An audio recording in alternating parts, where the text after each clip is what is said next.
Muy buenos días, queridos hermanos. Dios les bendiga. Hoy es domingo, día del Señor, y estamos aquí para mantener nuestras lámparas encendidas. Así que vamos a ir a la iglesia, vamos a congregarnos en el templo y vamos a poner nuestra mente y nuestro corazón en eso que el Señor quiere para nosotros en este día. Vamos a compartir el Evangelio, así que presten atención. Lectura del Santo Evangelio según San Juan.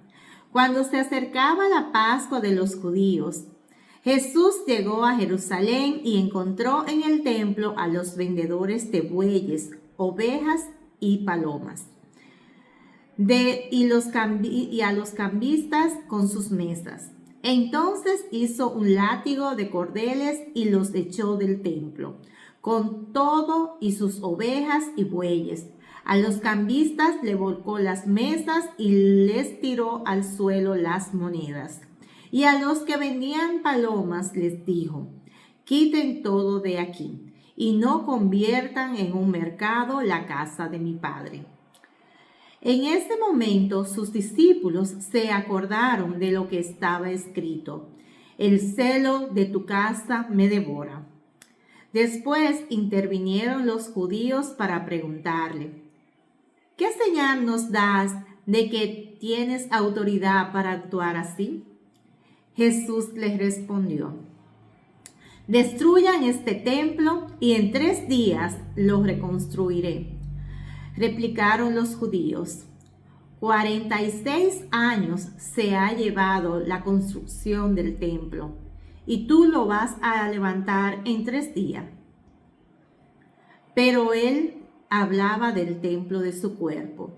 Por eso, cuando resucitó Jesús de entre los muertos, se acordaron sus discípulos de que había dicho aquello y creyeron en la Escritura y en las palabras que Jesús había dicho. Palabra del Señor. Gloria a ti, Señor Jesús. En este evangelio de hoy tenemos a un Jesús fuerte, que estaba un poco molesto. De los pocos evangelios que Jesús actúa, bueno, creo que es el único que él actúa de esta forma. Pero qué bueno porque verdaderamente a veces las cosas se desvían y hay que poner orden.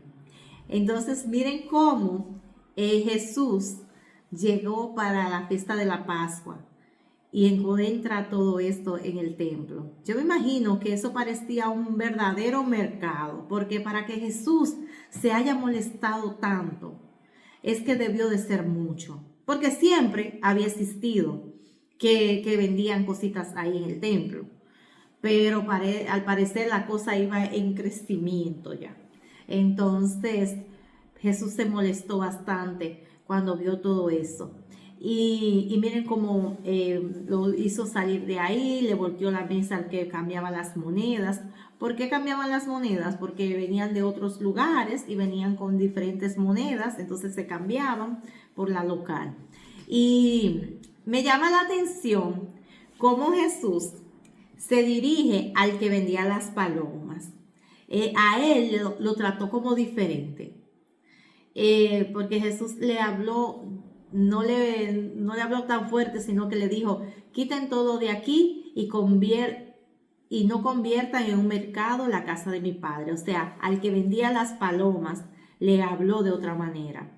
Entiendo porque quizás eran personas muy humildes, que eran personas que quizás estaban sobreviviendo con esto, pero no eran personas adineradas, porque lo que vendían eran palomitas. Entonces la palomita era lo que compraban lo más humildes.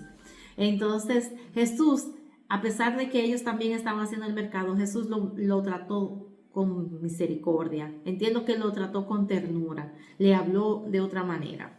Entonces me llama mucho la atención el evangelio de hoy, que los discípulos hoy están muy despiertos, están muy atentos, porque miren cómo ellos pudieron de su propia cuenta, al ver la acción de Jesús, En lugar de ellos sorprenderse, en lugar de ellos decir, pero bueno, ¿y qué pasó? El maestro nunca actúa así.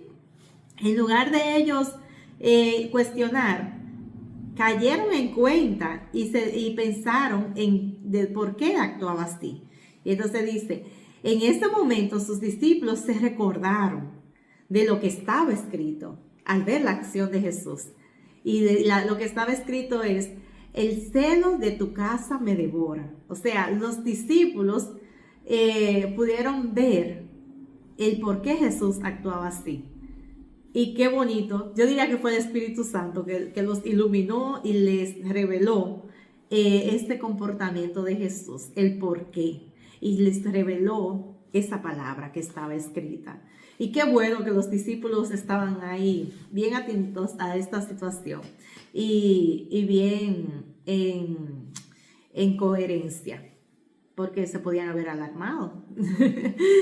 Entonces, dice...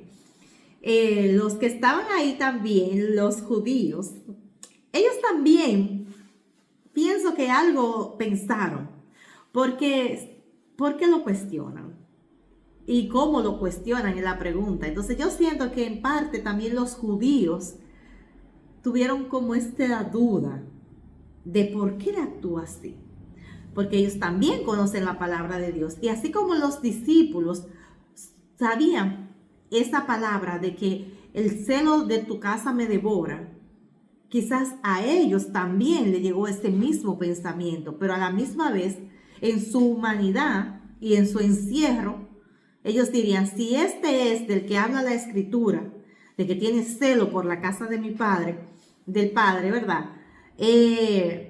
Entonces que haga una señal para que lo demuestre, para ellos estar como seguro de que verdaderamente es Él. Y por eso yo diría que la pregunta, ¿qué señal nos das de que tú tienes autoridad para actuar así? O sea, los judíos sabían bien por dónde iba la cosa, pero le piden una señal para ellos entender por qué Él hace eso, con qué autoridad Él hace eso. Pero como siempre, los judíos solamente andaban buscando, ¿verdad? Pero por más que veían, no entendían. Y Jesús entonces les respondió, le dice Jesús, destruyan este templo y en 3 días lo reconstruiré. Pero ellos ahí replican diciendo, bueno, pero este templo duró 46 años, ¿cómo tú lo vas a hacer en 3 días? Entendiendo que era algo que no iba a ser posible, ¿verdad? Pero Jesús hablaba de su templo, del templo de su cuerpo. Él estaba haciendo ya preámbulo a su muerte, de que ellos lo iban a matar, lo iban a destruir, pero que Él iba a resucitar al 3er día. Y ahí, a eso se refería Jesús en ese momento, cuando les invitó a destruir el templo, que Él lo iba a construir. Y entonces en este día, dice también, me gustó mucho también como dice que se acordaron sus discípulos cuando Jesús murió, que pasó todo esto, que Jesús murió y resucitó. Entonces también los discípulos recordaron todo eso que había sucedido en el templo, cuando pasó esta escena que acabamos de leer en el Evangelio, y ellos creyeron en las Escrituras y en las palabras de Jesús. O sea que nos habla el Evangelio de hoy de que los discípulos estaban atentos, estaban pendientes, estaban mirando todo y recordándolo, tratando de que no se le fuera ningún detalle. Y qué bonito cuando estamos así, cuando no estamos como turista, viendo a ver qué hay, sino que estamos, pero estamos atentos a nuestro entorno, a lo que está sucediendo. A la misma vez estamos comprobándolo con la palabra.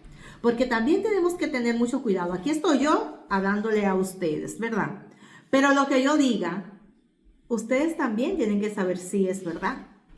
Entonces, por eso hay que conocer la palabra de Dios. Escudriñar la palabra de Dios. ¿Para qué? Para que si una persona, yo o quien sea, dice algo que no es que está contrario a la palabra de Dios, uno sabe. Oh, pero eso no es lo que dice Dios, eso no es lo que dice la palabra. Así no fue que tú, entonces nosotros estar atentos.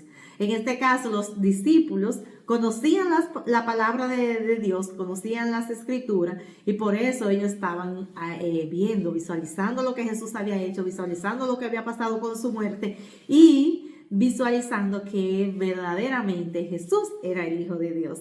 Entonces, vamos nosotros a ser celoso con la casa de nuestro Padre Dios. No es que vamos a llegar a tumbar nada, porque como dijeron los judíos, ¿con qué autoridad lo haríamos, verdad?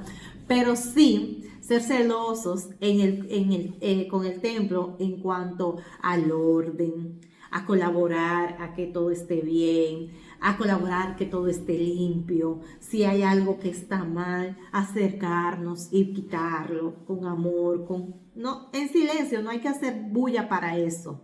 Si algo está mal, vamos a hacerlo. Si usted se dio cuenta que las flores están un poco mareadas, y pues vamos a ver si se pueden cambiar o hay que cambiarle el agua.